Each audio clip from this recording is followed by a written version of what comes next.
Hello, class. How are y'all doing today? So today we are going to go over chapter 2 in your textbook, which is the frequency distributions. Let me just share my screen so you can see what I'm seeing.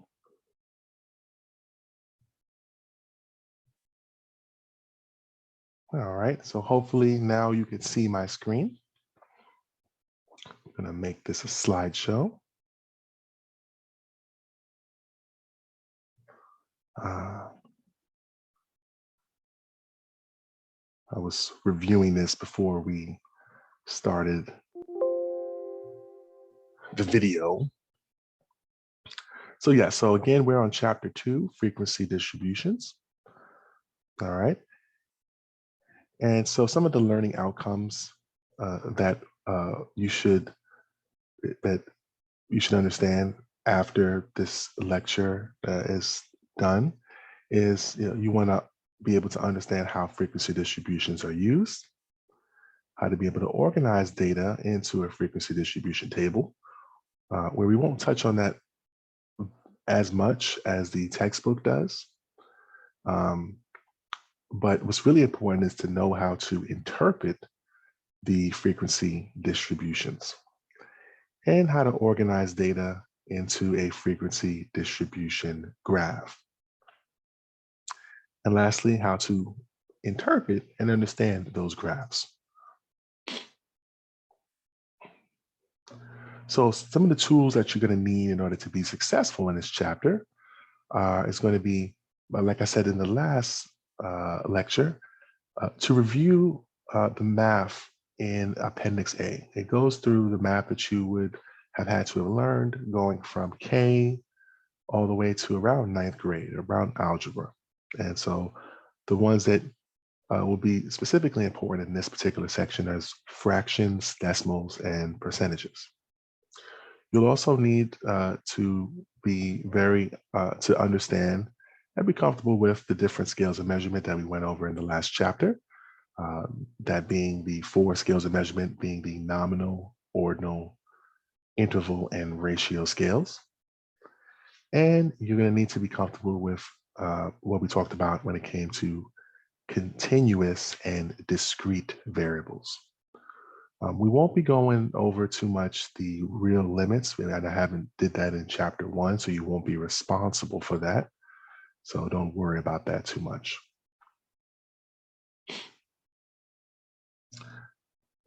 All right, so frequency distribution. What is a frequency distribution? All right, so a frequency distribution is going to be an organized tabulation.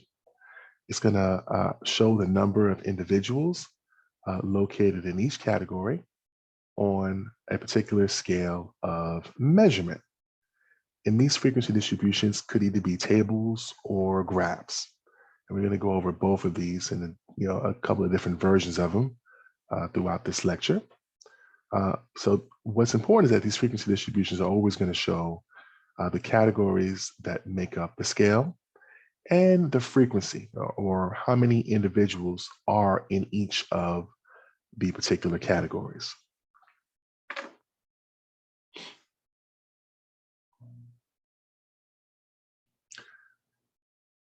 So the structure of a frequency distribution table is going to be, they're going to have categories arranged in columns, and they're going to be ordered from highest to lowest. It could be reversed, but normally when you read studies, you're going to see it from highest to lowest. It's sort of the standard.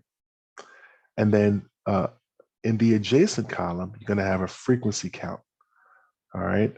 And so some formulas to kind of help understand this before I kind of show you some of these tables and graphs is that this lowercase f, italicized, signifies frequency.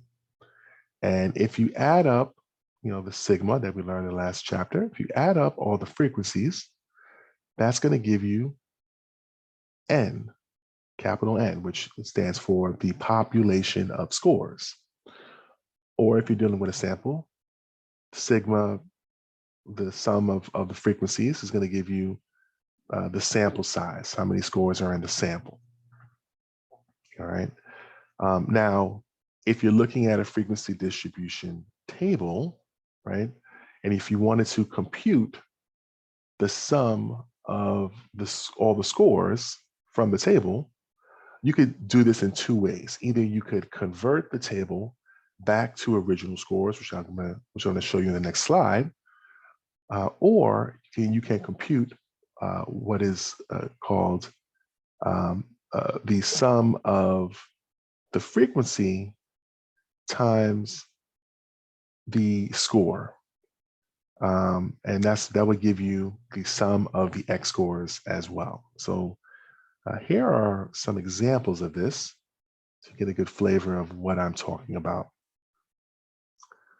So here is the frequency distribution table. So X in the first column signifies these are the possible scores that you could receive in this measurement. All right, so you can receive a score of 5, 4, 3, 2, 1. All right, and so these were given to participants in the study, and here are the frequency of which the participants got a particular grade. So the frequency is this next column. And in this one person received a score of 5. 2 people received a score of 4. 3 people received a score of 3. 3 people received a score of 2. And 1 person received a score of 1. So now if I asked for you to compute the sum of the scores from a frequency distribution table, like I said in the last slide, you could do one of two things. You could disarrange the table and list out all the values and then add them up. So this is what this example shows. So this one, there are 10 scores, right? And we know there are 10 scores because if you sum up all of the numbers in the frequency column, that's going to tell you how many scores you have. So 1 plus 2 is 3, plus 3 is 6, plus another 3 is 9, plus 1 is 10. All right, so the sum of the frequency equals the sample size or the population of scores. So we know there are 10 scores. And so if we, list out each individual score in this particular table, what you would get is 1 person who had a 5, 2 people who had a 4, 3 people who had 3, 3 people who had 2, and 1 person who had a 1. And then you would just add that up to 5, 4, 4, 3, 3, 3, 2, 2, 2, and 1. All right. And so from that, you would get 29. All right. You get 29 as the sum of the scores. All right. Now, if you wanted to get this, like we talked about last class, right, which is saying, hey, take each score, square it, and then add up all those squared scores, right? Well, you would just square each score, each of the 10 scores, and then you would add it up. And in this time, you would get 97. All right. That's how what we were doing essentially last class without tables, right, or graphs. But there's another way to go about this. If you do have a frequency distribution table, which is what you're going to have a lot when you're either creating your own studies or when you are reading someone else's. So let's say an alternative way to get the sum of the X scores is going to be to multiply each X value by its frequency and then add those products. All right. So this sum may be expressed as the sum of the frequency times the scores, right?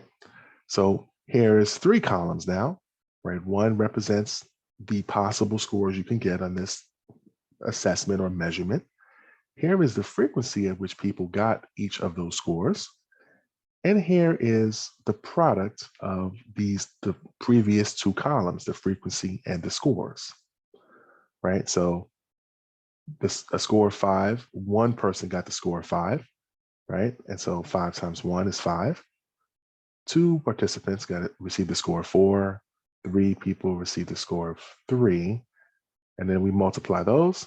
And if we add those up, that is the sum of the X scores, right? 29. Or we could say the sum of the frequency times the X score, all right?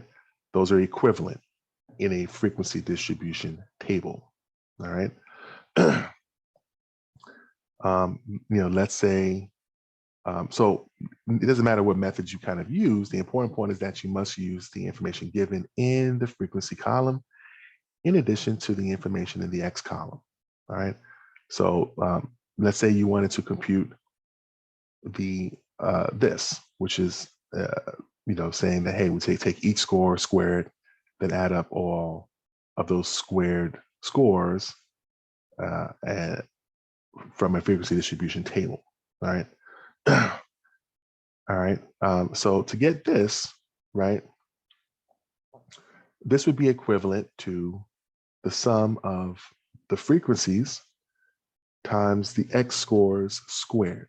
So in this one, we have 4 columns, right? These are the possible scores you can receive, all right, under the X column. This is the frequency. These are those possible X scores squared. And then here is the product of the frequency times the X score squared. So 1 person received a score of 5, right? And if we square that X score, right, that's 25. And if then we multiply the squared X score times the frequency, we're going to get 25.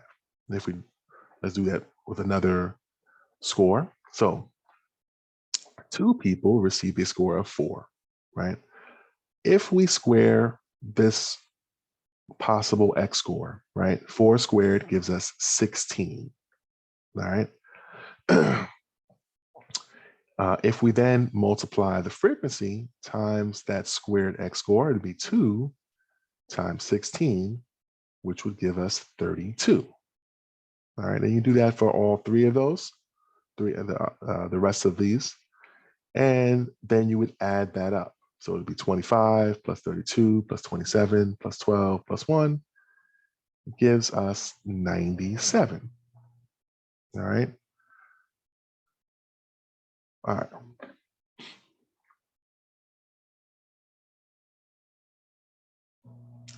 Give me a second.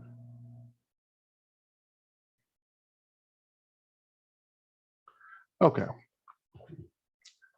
So now on to proportions and percentages.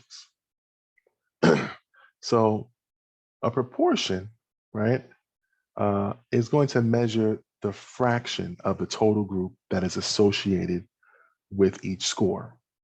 And the formula for a proportion is going to be, a P, right, equals the frequency divided by the population of scores. And now these are called relative frequencies because they describe the frequency in relation to the total number. All right. So those are important terms. Please keep a note of that. On the flip side, percentages are related to proportion. All right. And what a percentage is that they're going to express the relative frequency of a particular score out of 100. And the way we get our percentage is we take the proportion that we already calculated, right? And we get, the proportion times 100. So it would be the frequency over the population of scores times 100. That gives you a percentage. All right. So if you add up all the percentages, it should add up to 100%. If you add up all the proportions, right, all the relative frequencies, right, that should add up to 1. All right, and we'll see an example of this. Now, just want to make a note that percentages can be included as a separate column in a frequency distribution table. That's how I'm going to show it represented to you. All right, so here is how that would look. All right, so there's 4 columns in this frequency distribution table, right? There are the possible X scores that you can get on this particular test or assessment or measure. Here is the frequency at which participants received that particular X score, right? And here is the proportion. The proportion again equals the frequency divided by the population of scores. So one person received a score of 5, right? So the frequency is 1, right? But where do we get this 10 from? Well, the 10 is again the population of scores. So if we wanted to know what the population of scores is, we know that all we need to do is add up the numbers in the frequency column. So 1 plus 2 plus 3 plus 3 plus 1 gives us 10. So now we know what our population of scores are. It's 10. So the fraction would be 1 divided by 10, which would give us 0.10. If we then wanted, in this next column, we're going to have a column for percentage. To get the percentage, right, we're going to take that 0.10 and we're going to multiply it by 100. And so if we remember back into, grade school, to multiply something by 100, you're essentially moving the decimal point 2 places over to the right. All right. So this would be 10%. All right. And so just another example of this, let's take the next one. So there's a frequency of 2. So 2 participants or people received a score of 4. And so in order to plug into this proportion equation, you need the frequency and you need the number of scores in the population. So in this one, the frequency is 2. We have that here. And the population of scores is 10. And so 2 divided by 10 gives us 0.20, right, or 0.2. And if we multiply 0.20 times 100, you get 20%. All right. So now, let's say we did all of these, right? We got the percentages and the proportions. In order to check to see if you have done this accurately, right? What I would do is I would add up the proportions and the percentages. The proportions should add up to 1.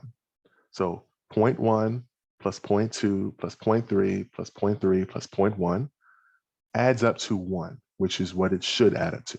Adds up to 1. The percentages should add up to 100%. So 10% plus 20% plus 30% plus another 30% plus 10% gives us 100%. All right. If you find that your proportions don't add up to 1 or your percentages don't add up to 100, all right, you want to go back and retrace your steps because you did something incorrect that you need to correct before moving forward. Okay. So let's do a learning check. So what we're going to do is we're going to use the frequency distribution table to determine how many subjects were in the study. All right. So what we know is the formula for that, right, is, let's go back to that, is this, right? The sum of the frequencies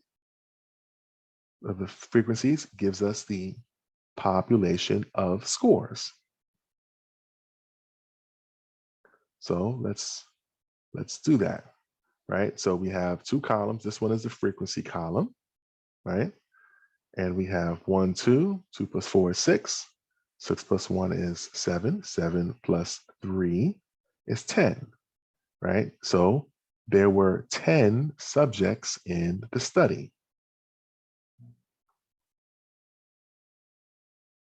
All right. Give me a second. 1 second, y'all. Okay.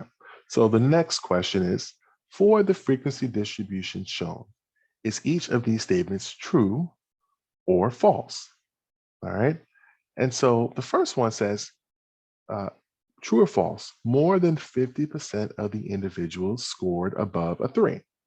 Well, the way we know how many individuals scored what is in the frequency column, right? So how many people scored above a 3? Well, 3 is right here. Well, one person scored a 3, right? But we're looking for those who scored above a 3. So in this one, 4 people scored a 4, that's higher than 3, and 2 people scored a 5, which is also higher than 3. All right, but it's asking us, hey, 50%, more than 50%. So this essentially is a percentage kind of question, right? Well, we're going to need more information in order to answer this particular question. One useful way of going about this is to add up how many scores are in how many people, how many participants do we have in the study? So we're going to add up the frequency. So 2 plus 4 is 6, 6 plus 1 is 7, 7 plus 3 is 10, right? So the amount of people who scored above a 3 is 6 people, right? Which is more than 50% of the individuals, right? Because the people who scored 3 or below is 4, right? And this is out of 10. So one is 6 out of 10, right? Which is 60%. And one is 4 out of 10, which is 40%. All right. So this one is true, right? 6 out of 10 individuals scored above a 3, which equals 60%, which is more than half. The second question is a true or false as well, when it says, hey, the proportion of scores in the lowest category was P equals 3. All right. And so that one is going to be false. All right. So these are the categories, right?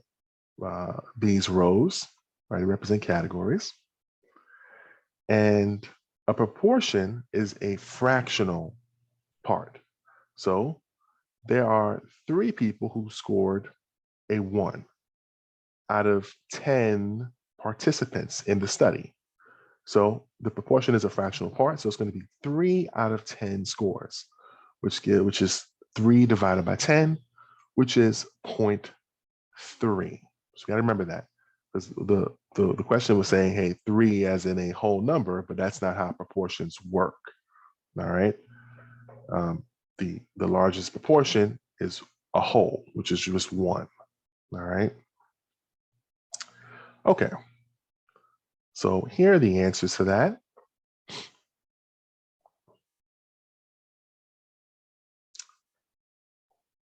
Okay. Let's see.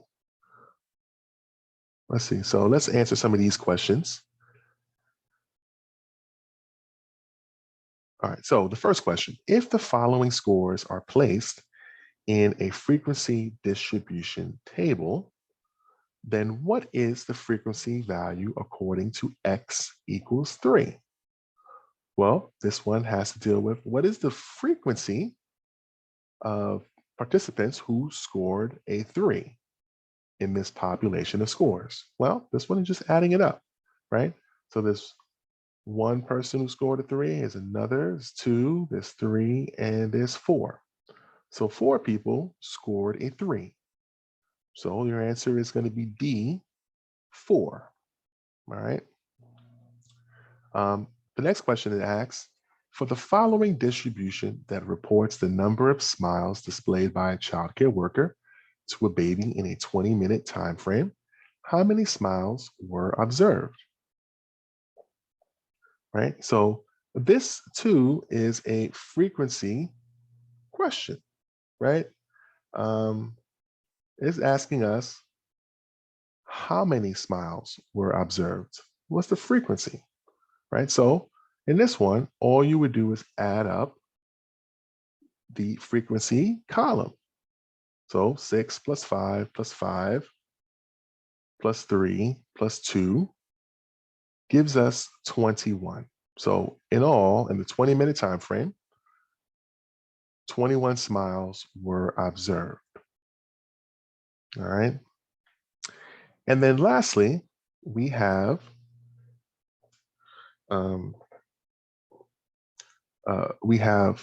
the following frequency distribution table.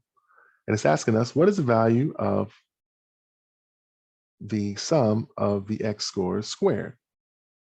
All right. So let us go about doing this one, right? So let's answer this particular question.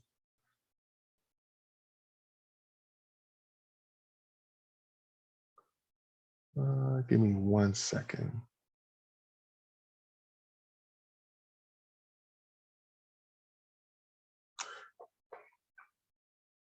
Okay, 1 second, y'all.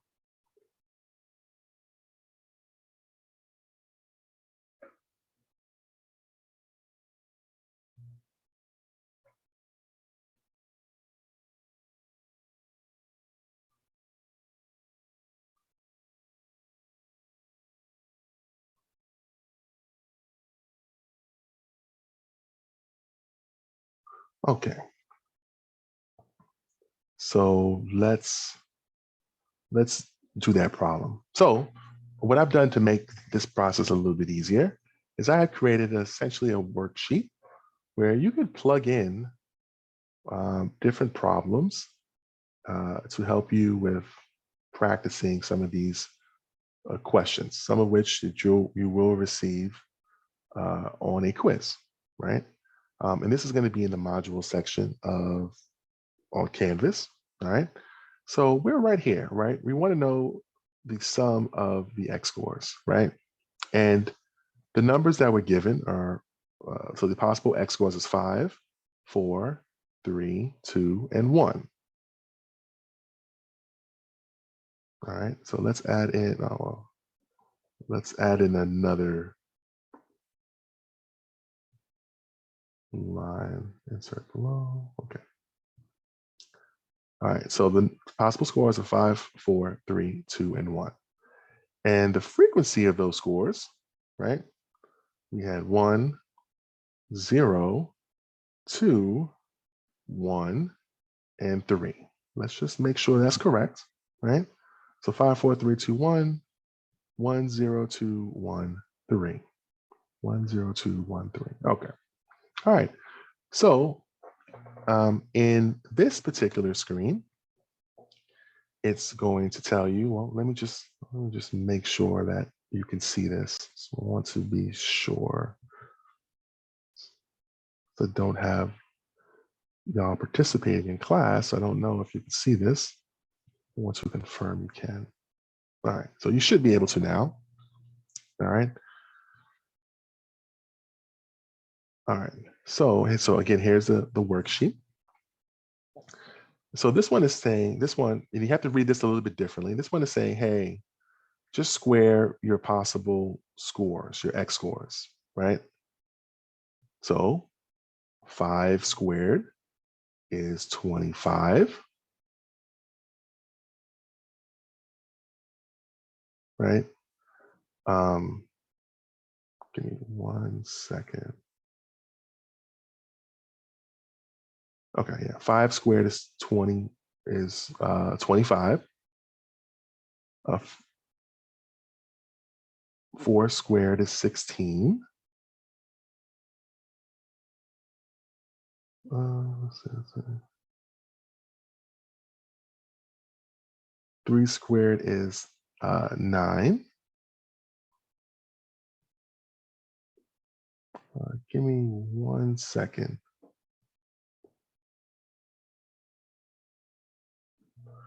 One second, y'all. Having some computer issues.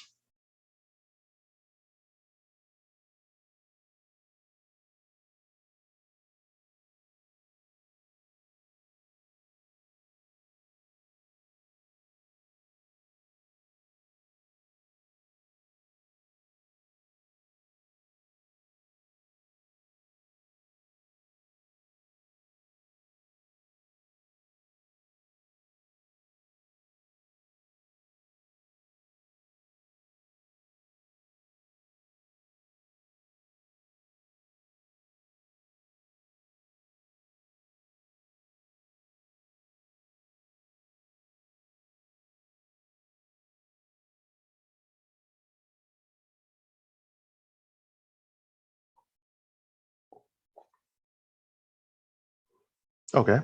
All right. Sorry about that. I'm back. All right.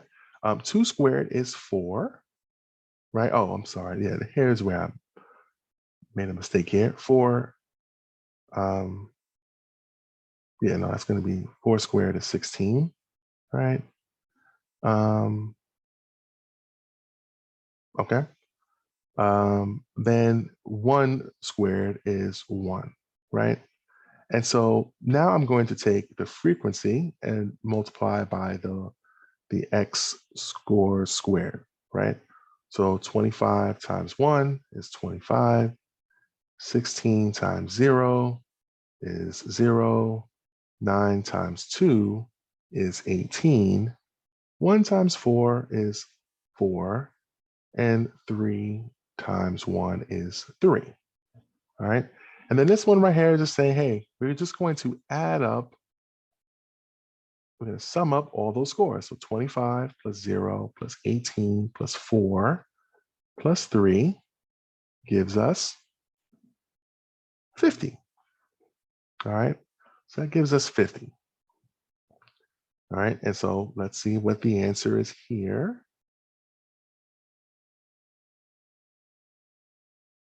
All right. Let's see, stop the share. And share screen. Okay.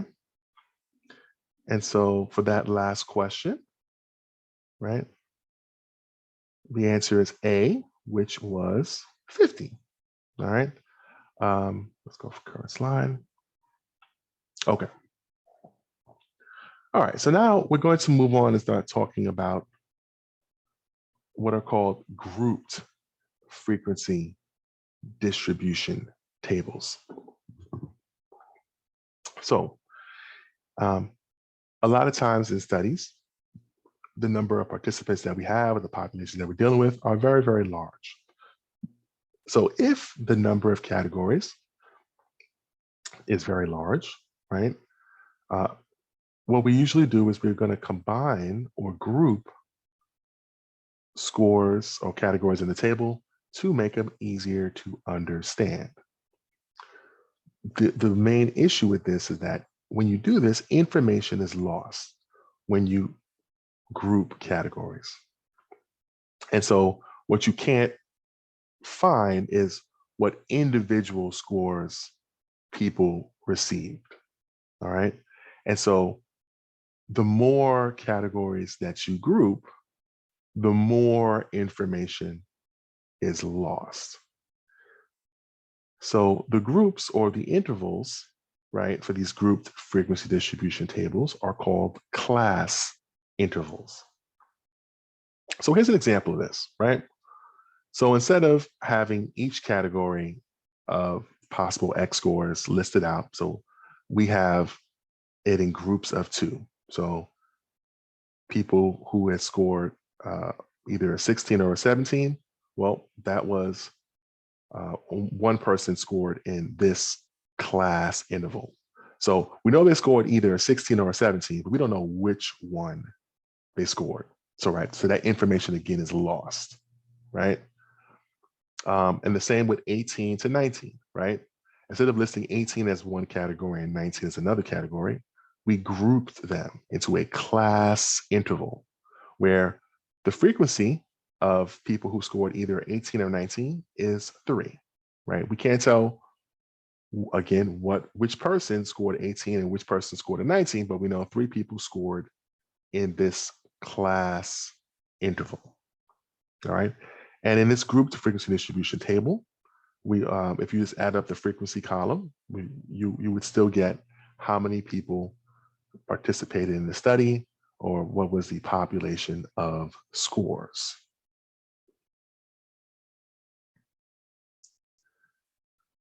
All right. So here are some questions. All right, we're going to skip one. All right, but in answering number 2, what is the highest score in the following distribution? So um, the options are X. Oh, never mind. Just gonna skip this one. This is not in the PowerPoint slides that you have. Let's see. Yeah, no, it's not. Okay, it's gonna skip that question, those questions entirely. Okay.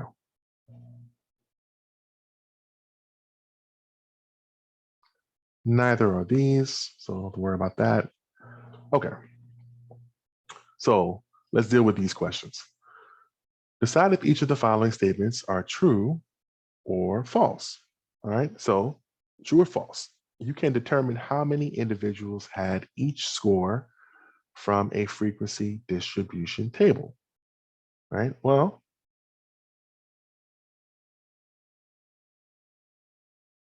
yes, right? So that's going to be true, right? We can determine that from a frequency distribution table, all right? Because they list out each particular category and how many people scored in that particular category, right? So the next question would be true or false. You can determine how many individuals had each score from a grouped frequency distribution table. Well, that one's going to be false, right? We just talked about that. So in that one, only the number of individuals in the class interval is available once the scores are grouped. So again, you lose information about who had what individual score. All you know is that they scored in that class interval. All right, here are the answers to that. All right. Okay. So we're going to start now talk about, we were talking about tables. So we talked about frequency distribution table and a grouped frequency distribution table, right? But there are other kinds of ways to show the frequency of a distribution. And the other way is through graphs. So we're going to talk about frequency distribution graphs. And so these are going to be pictures of the data organized in tables. And they're all going to have 2 axes, right? Remember from high school, the x-axis is the abscissa, right? And it typically has categories of measurements of scale increasing from left to right. So it's always going to be on that, on the horizontal axis, right? And the y-axis is called the ordinate, right? And it typically has frequencies increasing from bottom to the top. So that's going to be on your vertical axes. All right. And some general principles for the creation of these frequency distribution graphs is that both of the axes have values of where they meet, right? It's very important to show where the 0 point is, because if you don't, it could give a false impression of the graph. And all the time in statistics, if people want to manipulate people, they play around with graphs in order to make people believe the point that make people believe certain points that aren't there. All right, so you got to be very, very aware of that. So another general principle is that the height, so the vertical axis, should be 2/3 to 3/4 of the length of the horizontal or the x-axis.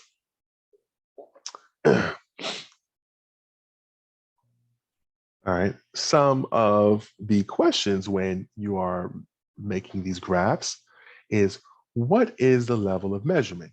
Right. We have 4 of those scales of measurement. Again, is nominal, ordinal, interval, and ratio. It's very important we know what the categories of scores represent, what scale of measurement they represent. All right. Because that dictates what kind of graphs you can and cannot use.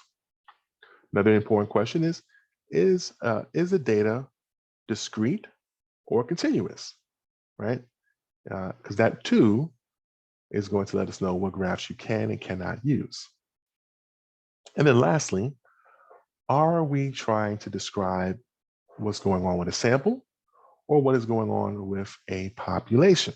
And these are important as well. All right, so again, the answers to these questions determine which is the appropriate graph to use in that particular circumstance. So the first one we're going to go over is a frequency distribution histogram. All right.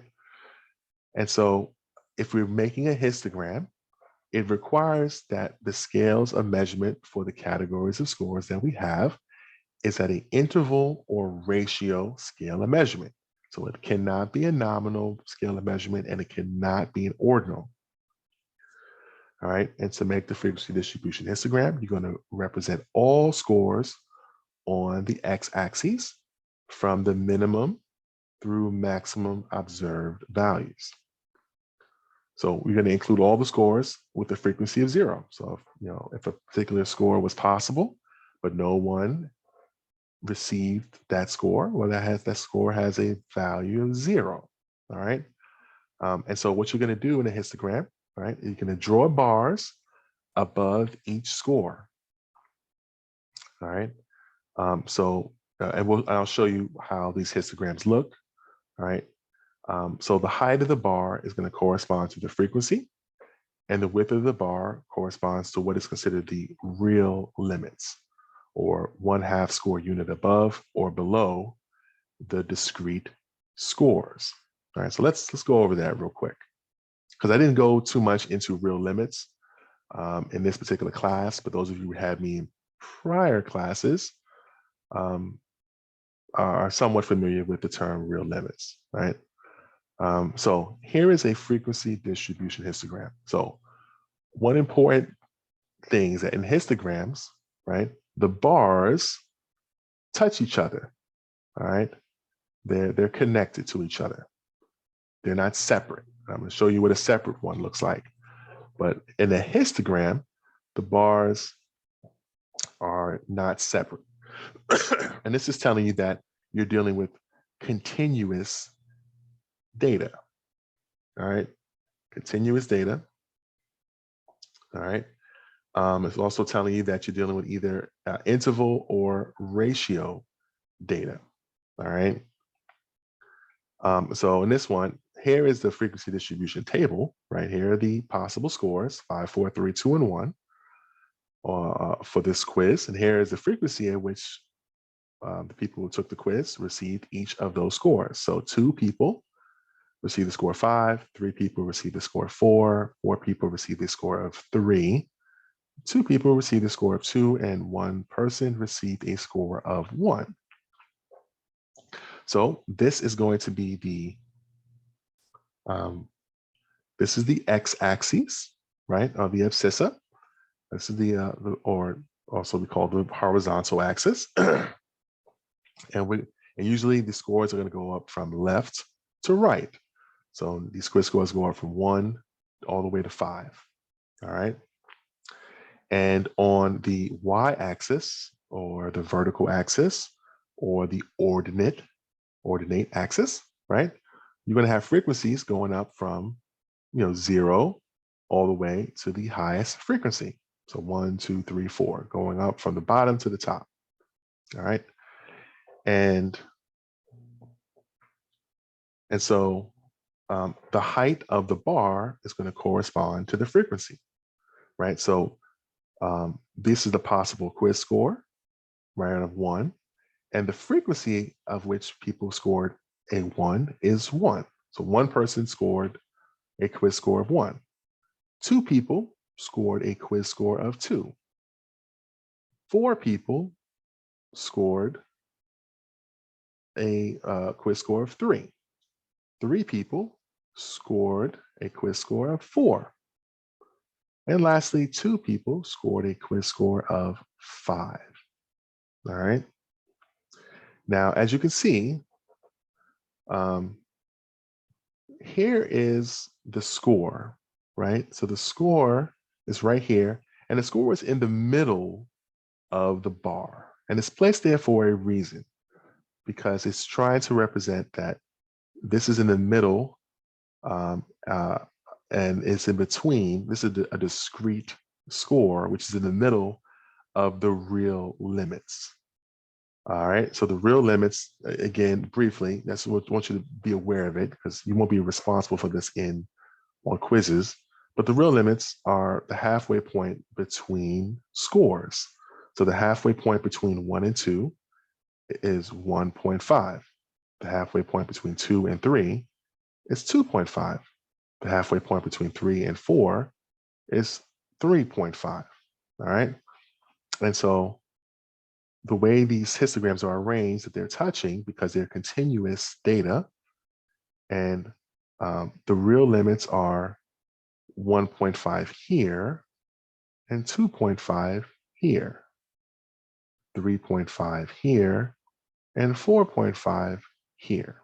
All right, so that is a frequency distribution histogram. All right. All right, but just like we had a grouped frequency distribution table, we also have a grouped frequency distribution histogram.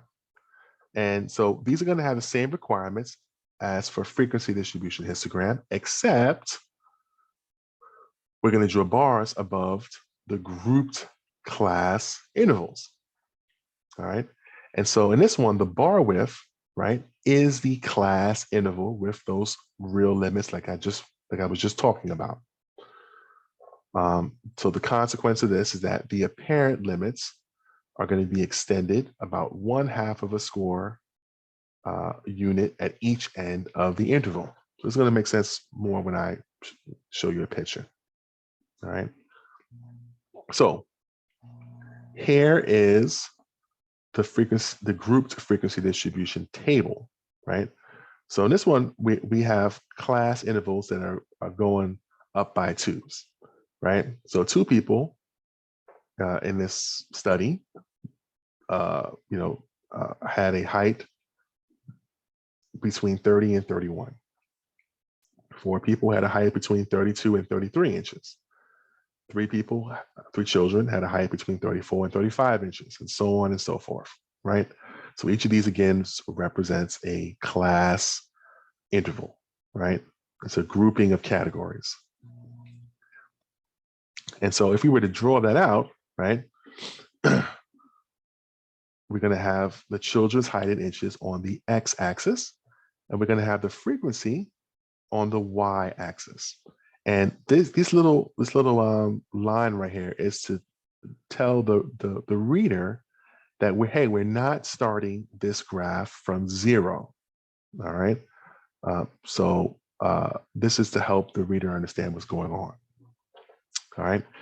And so if we wanted to know how many children in this particular study, utilizing the group frequency distribution histogram, scored, had a height between 30 and 31, well, that's going to be the frequency amount is the height of the bar. So 2 people in our study had a height of 30 to 31 inches. All right, let's go to 30 to 39 inches. Well, 6 participants had a height of 38 and 39 inches. Now, again, we still lose information because we don't know how many children scored a 38, or how many children scored a 39. We just know the grouped categories information, the class interval. So we're still losing information because we have grouped the categories. But this kind of gives you a good idea of what's going on with the data that you have. All right.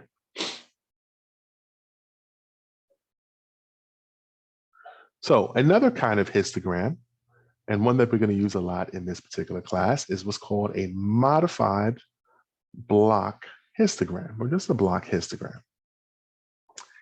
And so it's a standard histogram. A standard histogram can be made into a quote unquote block histogram. And the way we do this is we're going to create a bar of the correct height by drawing a stack of blocks. Each of the blocks, right, corresponds to, represents one person, right? One participant, right?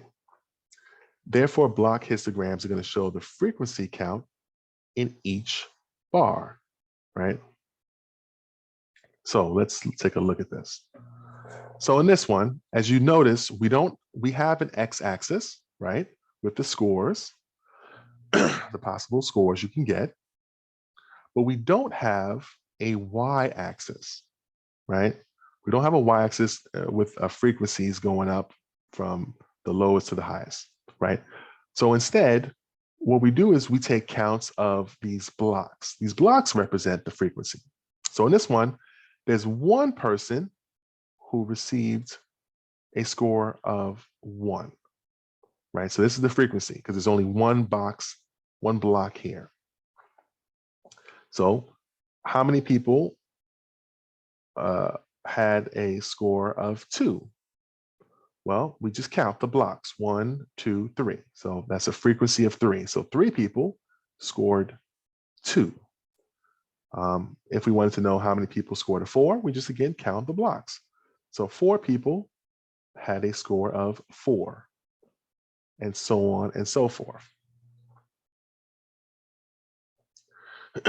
So that is a frequency distribution block histogram.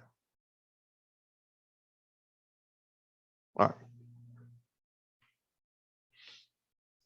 So now we also have what is called a frequency distribution polygon.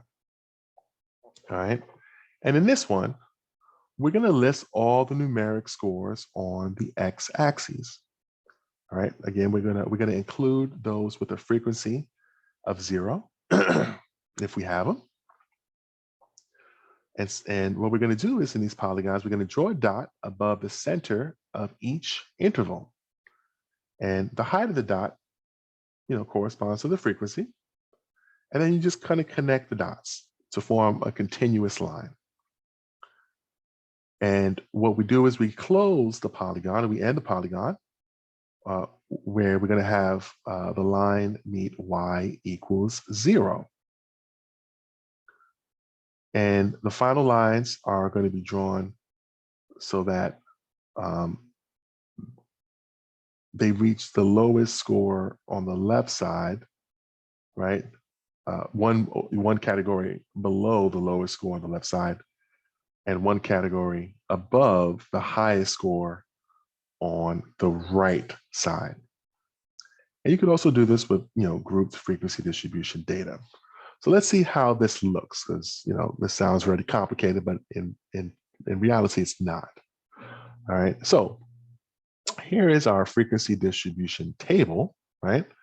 So here are possible scores, and here are the frequency of which people got those particular scores. So one person received a score of 6, 2 people received a score of 5, 2 people received a score of 4, 4 people received a score of 3, et cetera, et cetera. All right. So if we're drawing a frequency distribution polygram, right, each point, right, is going to represent where the frequency of that particular score, where the score and the frequency of that score meet, right? So 4 people received a score of 3. So here is 4, right? And the scores of 3. So we put a dot right there. right? Put a dot right there where those two meet. One person received a score of 6. So here's a dot where the score of 6 meets the frequency of 1, right? 2 people received a score of 4. So the scores of 4 is right here, and that's where it meets the frequency of 2, right? And what we do is we're going to draw a continuous line that connects all the dots, all right?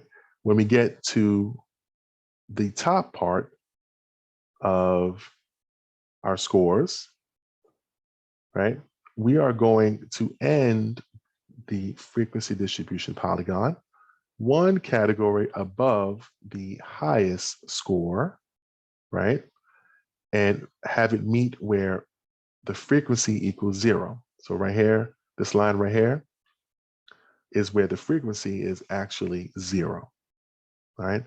And on the other side, we're going to have the line end one category below the lowest number. So one is the lowest number in this one. So we're going to have the category end at 0. And we're going to have the line touch where the frequency is also 0 at. So this is where this line ends. All right. And so that is a frequency distribution polygon. Okay. So the polygon, right? If we're doing a grouped data frequency distribution polygon, right? So again, that means we grouped it into class intervals. All right. What you're going to do in this one is you're going to position each dot directly above the middle point, the midpoint of the class interval. The midpoint, could be found by averaging the highest and lowest scores in that particular class interval. So the midpoint, so for example, let's say a class interval was 20 to 29, meaning that we grouped all the scores that are between 20 and 29 into that particular class interval. Well, if we average that out, the lowest score in that class interval is 20. The highest score is 29. 20 plus 29 is 49, and then we divide it by 2 to get 24.5. And that's where you would position the dot at, in the middle point. All right. And so let's see how that looks. So here is the grouped frequency distribution table, right? And so again, we're going up by ones, starting at 4 and ending at 13. We're going up by 2s, starting at 4 and ending at 13. So 2 people received a score of either 4 or 5. 3 people received a score of either 6 or 7, and going up, and so on and so forth. When we're making the grouped data frequency distribution polygon, right? Those who scored, those who were in the class interval of between 4 and 5 had a frequency of 2. So the middle point between 4 and 5 is 4.5, and that has a frequency of 2. And so that's where you would put your dot. For the class interval of scores between 12 and 13, there were 4 people who were in that particular category, right? So 12 and 13, the middle point between 12 and 13 is 12.5. And that had a frequency of 4. So 4, middle point of 12.5, your dot is right here. And so just like the regular polygon, right? The frequency distribution polygon, you're going to end the line, the continuous line, one class interval above the highest class interval and one class interval below the lowest class interval, and have the line end where y equals 0. So in this one, right, the lowest end is right here. So this one This one kind of messes it up, right? It should be over here, right? That's where this should end. But in this one, it ends in the proper place. Okay. So all that I was talking about prior, right? We were using, when we talked about the histogram, the block modified histogram, and the grouped histogram, and the grouped polygon, and the regular polygon. Those were all for interval and ratio data that were continuous variables. Well, what do we do when we have nominal or ordinal data? All right. So for non-numerical scores, such as nominal or ordinal data, we're going to use a bar graph, right? So a lot of times in grade school, the bar graph and histogram were sort of interchangeable. They are not. All right. Bar graphs are used for nominal and ordinal data. Histograms are used for interval and ratio data that are continuous. All right. However, the bar graph is similar to a histogram in many ways. But what differentiates the bar graph and the histogram is that there are going to be spaces between the bars. And that's going to indicate that you're dealing with discrete variables and not continuous variables. All right. If there isn't a particular order to the bar graph, it's denoting that this is nominal data, nominal scales of measurement. All right. But if there is some kind of order to them, well, then we're going to arrange it in a particular kind of order, and it'd be an ordinal data. All right. So here is a example of a bar graph. Right. So we had participants in a study, right, take a personality type assessment, right, and based off the assessment, they were categorized into 3 different personality types: personality A, B, or C. Right. Notice that in this is a bar graph because there are gaps between the bars, right, indicating that these are discrete variables. Right. You can't be in both categories. You can't be a C personality type and a B personality type. And there's no middle between the two, right? You're either one or the other, all right?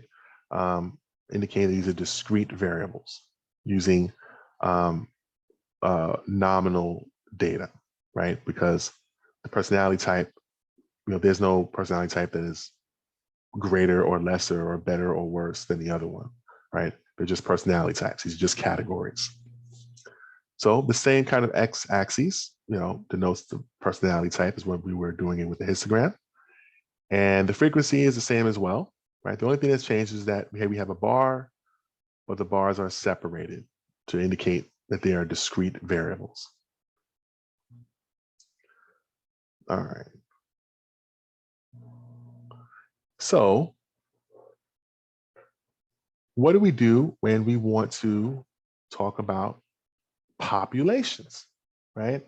Before we weren't really talking about populations. A lot of these were graphs, utilizing samples. But when we want to use a population, we want to show graphs of populations. There's other things to take into account.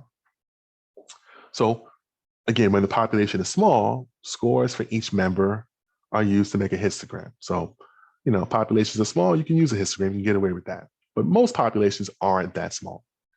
All right. So when populations are very large, scores for each member are not possible, right? If I wanted to make a population graph, a graph of all the people in the United States, right? There's about 370 million people in America. So that graph would be ridiculous, and it was not even possible, all right, to make that. All right. So when we're dealing with large populations and you want to make a graph, the graphs are going to be based on essentially a relative frequency, not the exact frequency, but relatively speaking, what the frequency looks like.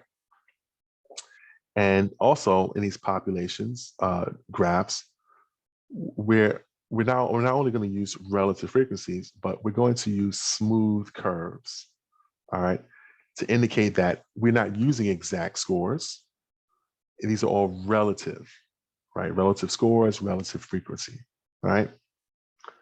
So another thing to understand about these population distribution graphs is that they're going to be symmetric, with the greatest frequency is going to be in the middle.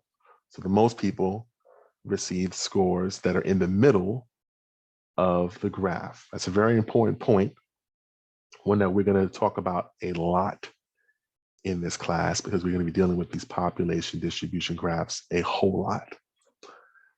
And so this is going to be, again, the reason why we're going to be dealing with those is this is a common structure in data for many variables.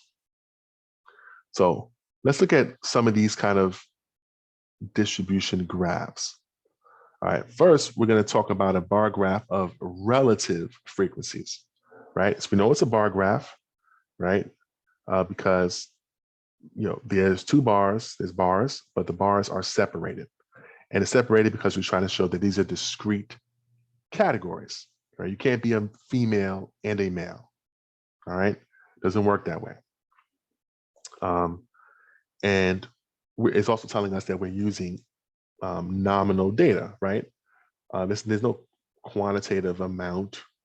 You know, females aren't, you know, more than males or better than males, and vice versa. So using discrete data that is also on a nominal scale of measurement. And here is the x-axis telling us what are the possible categories, females and males. And here is the y-axis, but the y-axis doesn't have any frequency numbers associated with it.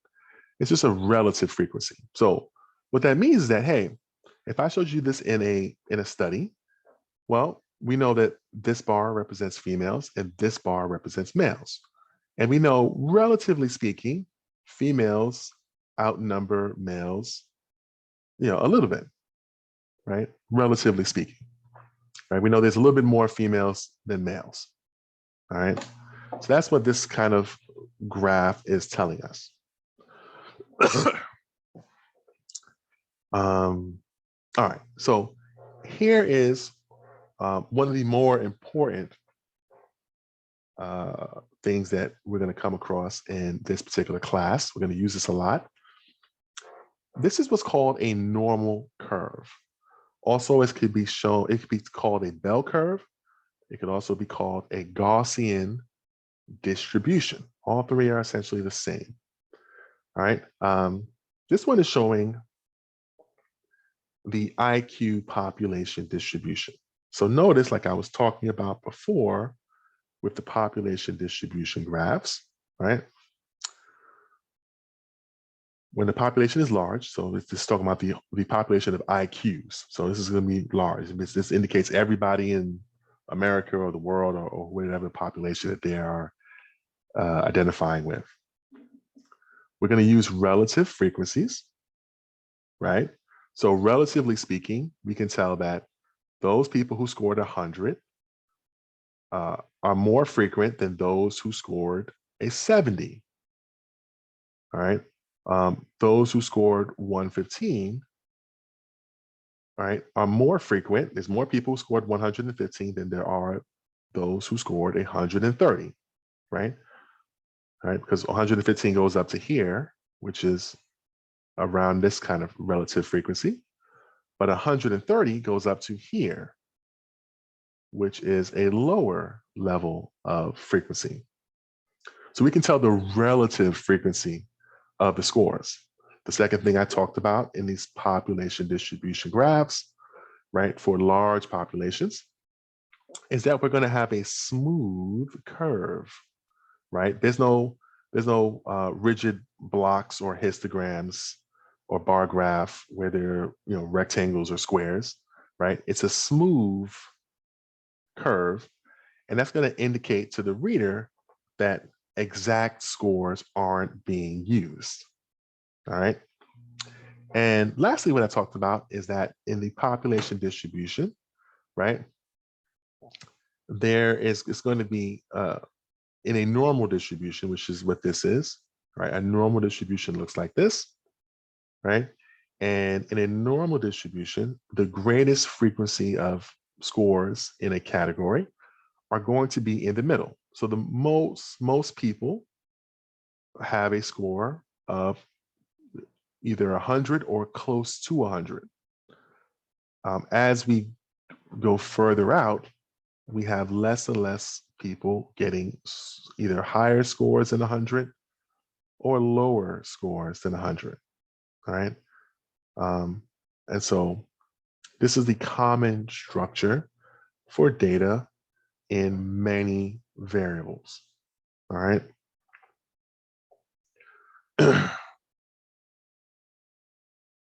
So what's also important is the shape of the frequency distribution. So researchers are going to describe a distribution shape in words rather than drawing it, all right?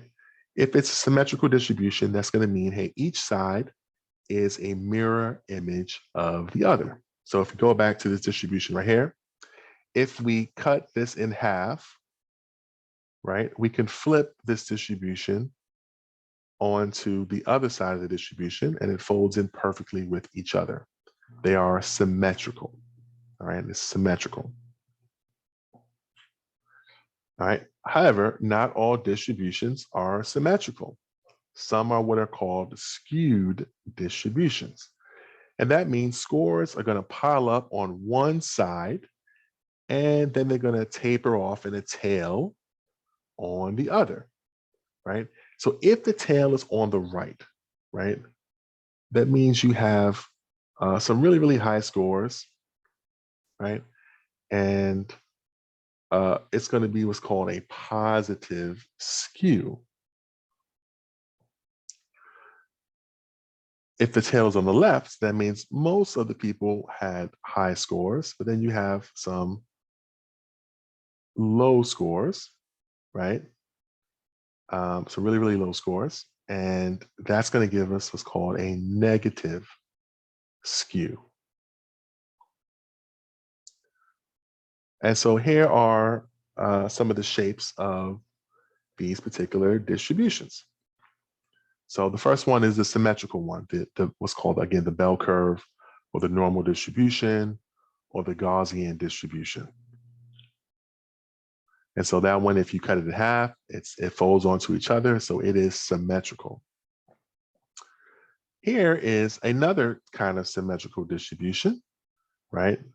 This one essentially is what's called a bimodal distribution, right? But if we cut this in half, we could flip this on to the other, the sides fit like a mirror, right there. It's a symmetrical distribution. But again, not all distributions are symmetrical. Some are skewed.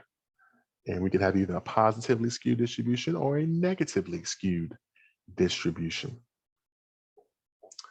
And so for the positive skew, right? Remember, this is the x-axis, right? So scores are going up from low all the way to high, right? So most people, scored pretty low, right?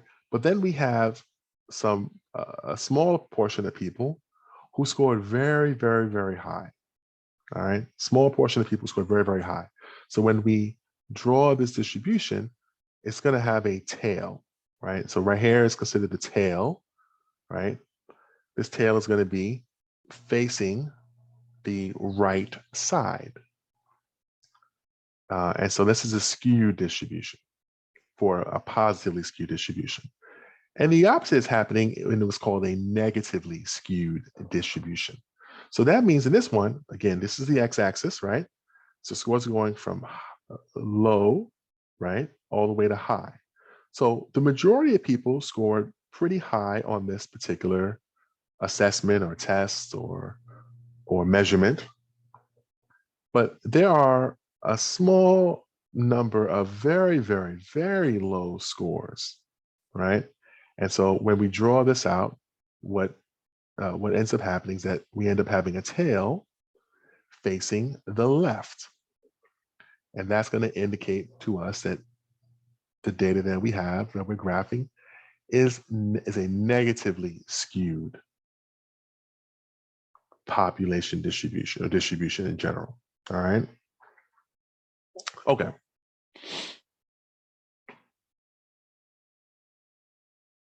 So let's answer some questions. So which of the following measurement scales are displayed by a frequency distribution polygon? Well, like I said earlier, that is going to be A. It's either going to be interval or ratio scales. That's when we use a frequency distribution polygon. So question 2, a group of quiz scores, are shown in the histogram. If the bars in the histogram gradually increase in height from left to right, what can you conclude about the set of quiz scores? Well, what we could glean from this is that there are more high scores than there are low scores, right? So if the bars in the histogram gradually increase, so let's draw this out, right? If it gradually increases height from left to right, right? So we're going from left to right. So we're going boom.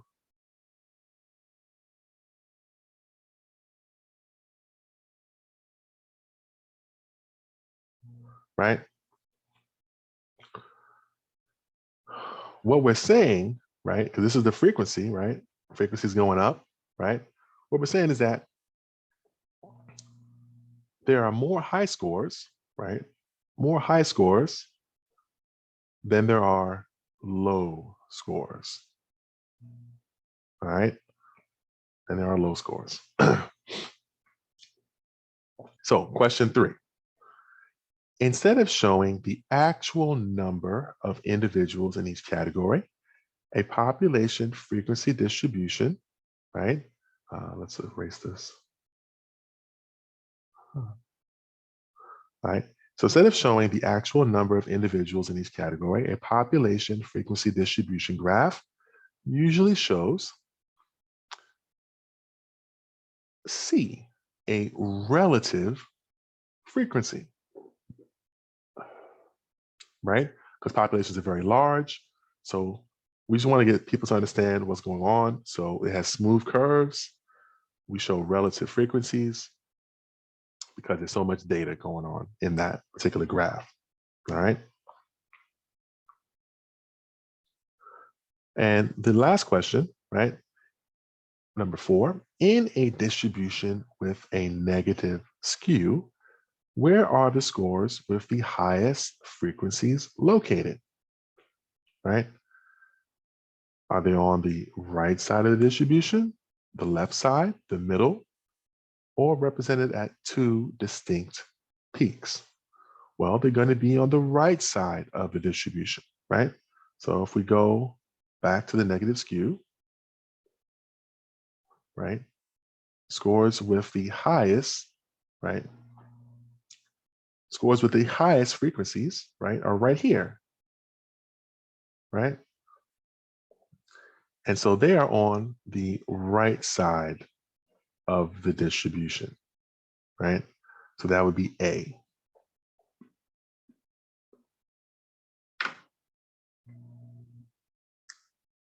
And here are the answers, right?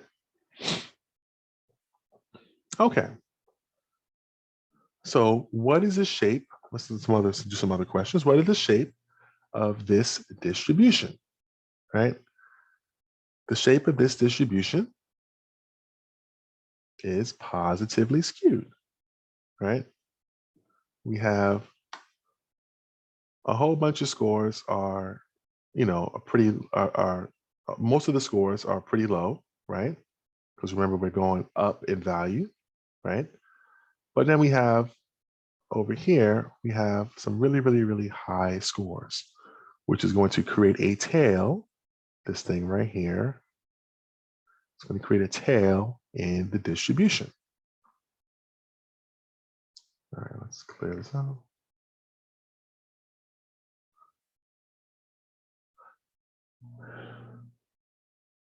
So decide if each of the following statements are true or false. So it would be true or false. It would be correct to use a histogram to graph parental marital status data, such as single, married, or divorced, from a treatment center for children. Right? So remember, when we're using a histogram, the histogram is going to be used when we have interval or ratio data. Well, is marital status interval or ratio? No, it is not, right? Marital status is going to be a nominal variable, and it's a discrete variable as well, right? You can't be single and married. Unfortunately, a lot of guys would like that, but you can't be single and married. You can't be married and divorced, right? Um, you're either in one category or the other, right? These are discrete variables, right? And there's no quantitative value to them, right? So they're just categories. So this is a nominal variable, right? So if we have a nominal variable with discrete categories, we're going to use a bar graph. All right, we're going to use a bar graph. All right. Second question. It would be correct to use a histogram to graph the time children spent playing with other children from data collected in a children's treatment center. Well, in this case, it would be appropriate to use a histogram. Time is a continuous variable, right? Time is also on an interval or ratio scale of measurement. All right. So you could use a histogram for this.